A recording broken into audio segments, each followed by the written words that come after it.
Hello everyone, welcome to my YouTube channel. हमारी आज की कहानी का नाम है रोज़ा और तंदुरुस्ती। तो आइए इस कहानी को शुरू करते हैं। दादा जान, चांद नज़र आ गया, मुबारक हो।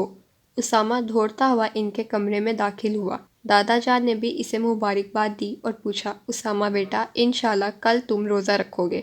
जी दादा जान, और इस मर्तबा तो मैं भी रखूँगी, युसरा ने कमरे में दाखिल होते हुए कहा। जी हाँ बिल्कुल, दादा जान ने दोनों बच्चों को मोहब्बत के साथ देखते हुए कहा। बच्चों, रोज़ा रखने का बहुत सवाब है। उसामा, जी हाँ, और हमारी उस्तानी साहिबा ने बताया था कि रोज़ा हमारे जिस्म और दिमाग की सेहत के लिए भी फ़ायदेमंद है। युसरा ने पूछा, ये बात मेरी समझ में नहीं आई दादा जान, ये कैसे मुमकिन है?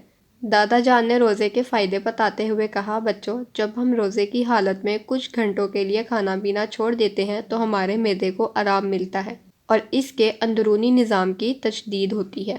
हमारे जिस्म में खाने के दौरान जो नुकसानदेह अज्जा पैदा हो जाते हैं वो जिस्म से बाहर निकल जाते हैं। इस तरह हम कई बीमारियों से बच जाते हैं।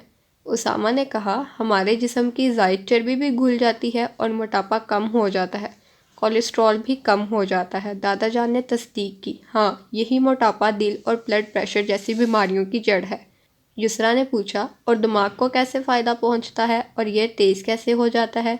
दादा जान ने हंसते हुए बताया, दिमाग से कुछ ऐसे कीमियाई मादे खारिज हो जाते हैं जो जिस्म के खलियों की मुरम्मत करते हैं। उसामा ने कहा, रोज़ा रखने से हमारी वक्त बेवक्त खाने की आदत भी ख़त्म हो जाती है और बदहज़मी भी नहीं होती। दादा जान ने इजाफ़ा किया, इस तरह हम में नज़्म ज़ब्त भी पैदा होता है। उसामा ने कहा, दादा जान, मैं कभी कभार रोज़े की हालत में कमज़ोरी महसूस करता हूँ और अफ्तार करने के बाद मुझे सुस्ती महसूस होती है। दादा जान ने बताया, इसका ताल्लुक ग़िज़ा के इस्तेमाल से है। अगर सहरी में तवानाई बख्श और इफ्तार में सादा और हल्की ग़िज़ा खाई जाए तो ये शिकायत नहीं होगी। तुम दोनों ऐसा करोगे कि एक एक चार्ट बनाओ। उसामा, तुम सहरी में खाई जाने वाली ग़िज़ाओं का और युसरा, तुम इफ्तार में बनाई जाने वाली चीज़ों का चार्ट बनाओ।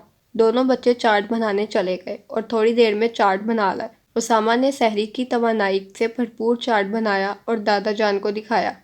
उन्होंने चार्ट पढ़ते हुए कहा, दलिया, रोटी, पराठा, इनमें मौजूद कार्बोहाइड्रेट तमाम दिन तवानाई पहुँचाते हैं। अंडा, कबाब, कीमा, इनसे प्रोटीन और कैल्शियम मिलती है। दूध, दही, लस्सी, पानी, इन चीज़ों से जिस्म को ताकत और तवानाई के साथ पानी की कमी पूरी होती है।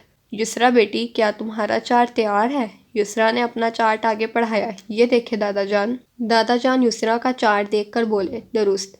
फल और खसूसन अगर 1 या 2 खजूर खाई जाए तो इसमें मौजूद शक्कर और पोटाशियम रोज़े के दौरान खोई हुई ताकत बहाल करते हैं। समोसों, रोल और पकौड़ों से मैदे पर बोझ पड़ता है क्योंकि ये चीज़ें देर से हज़म होती हैं और मैदे जो कई घंटे से काम नहीं कर रहा होता, इसके लिए ये चीज़ें नुकसानदेह साबित होती हैं। युसरा बेटी के चार्ट में सैंडविच, फलों या सब्जियों की सलाद, ताज़ा फलों का रस या नींबू का शरबत शामिल है और खजूर, और सबसे बेहतरीन चीज़ है जो फौरी तवानाई पहुंचाती है और सुन्नत का सवाब भी मिलता है। उसामा ने कहा, अब समझ में आया कि रोज़ा हमें बीमारियों से भी बचाता है। दादा जान बोले, माशाल्लाह, तुमने बिल्कुल दुरुस्त कहा। अब तुम दोनों सोने की तैयारी करो ताकि सहरी में आसानी से जाग सको। तो बच्चों, ये थी हमारी आज की कहानी। उम्मीद है कि आपको ये कहानी अच्छी लगी होगी। सो मिलते हैं एक नई कहानी के साथ। तब तक आप इस वीडियो को लाइक करें, कमेंट करें, शेयर करें और इस चैनल को लाजमी सब्सक्राइब कर लें। शुक्रिया।